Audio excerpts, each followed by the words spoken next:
Morаме да се преориентираме кон обновливи извори на енергија, пред се на големите хидроелектрани, фотонапонските келии, чија цена постојано опаѓа, како и ветерните електрани. Другите извори на енергија ќе се користат се помалку, а само до 2040 година ќе се користи природниот газ, кој понатака ќе отпаѓа.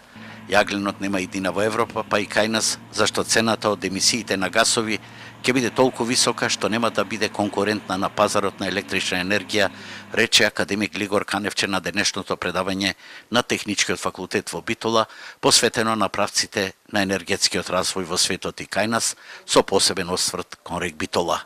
Моја препорака е дека рек Битола, како основа, треба постепено да превзема мерки за постепена преориентација и на други некои ангажирања, инвестиции, да успе во еден период од наредните десетина години да се преориентира со задржување на сите вработени. Меѓутоа, во моментот во рек Битола има други приоритети. Поставување на електростатски филтри на очаците и на тамошен развој на јагленокопите со експлоатација на јамски коп во рудникот во Живојно, зашто денови веќе се промовира студија за експлоатација. Дори неофицијално, во јавноста излезе информација дека Ципрас понудил и грчки јаглен за битолската термоелектрана, кој има многу повисока концентрација на сулфур, но академик Каневче дава други препораки.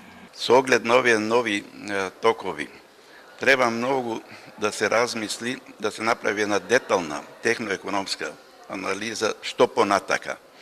Да не се случи да некои инвестиции бидат за напразно фрлени. Подобро тие да се искористат за нешто што има подолгорочна перспектива.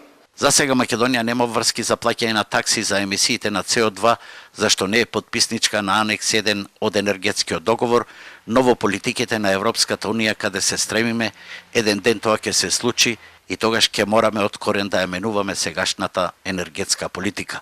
Тогаш може да биде доцна, рече академик Каневче на денешното предавање.